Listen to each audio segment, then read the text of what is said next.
So a question that a lot of people ask me is, can I do the express entry application myself? Or do I have to have an immigration consultant or an immigration lawyer represent me?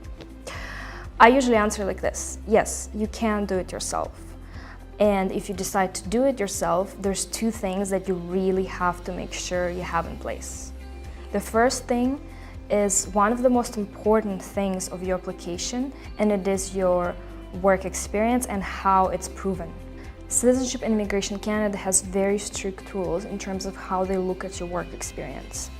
If your work experience is not proven with the right set of documents, if your job duties are not described so that they clearly match the right classification codes called NOC codes, and if they have any doubts in terms of which occupation you belong to, they can refuse your application.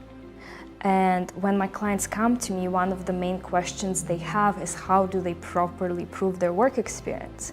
So if, let's say, you work in an occupation that's very straightforward, you know exactly what your NOC code is, and if your HR department or your manager knows exactly what kind of letter you need, then I would say you don't need my help. You don't need the help of a lawyer, or you don't need the help of an immigration consultant.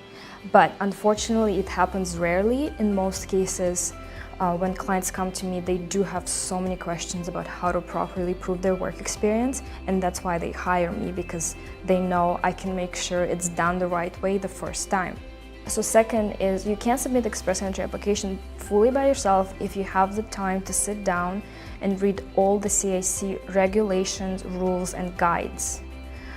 If you do that, then you can be assured that you answered all the questions properly and you've provided all the proper supporting documents. Sometimes there are questions that you might not find there. That's when you might need help of an immigration consultant. So to sum it up, if you're sure that your HR department or your manager knows how to prove your work experience, and if you have time to read all the guides of CIC, then you can submit the application yourself, and some people do that. However, if you have uncertainties, if you have all these questions in your head when you're filling up the profile, you're not sure what do they mean when they say a job offer, what do they mean when they say certificate of qualification. If you're confused about these things, that already tells me that you might need help of someone who's done this many times, and in this case, I recommend for you to ask help of a professional.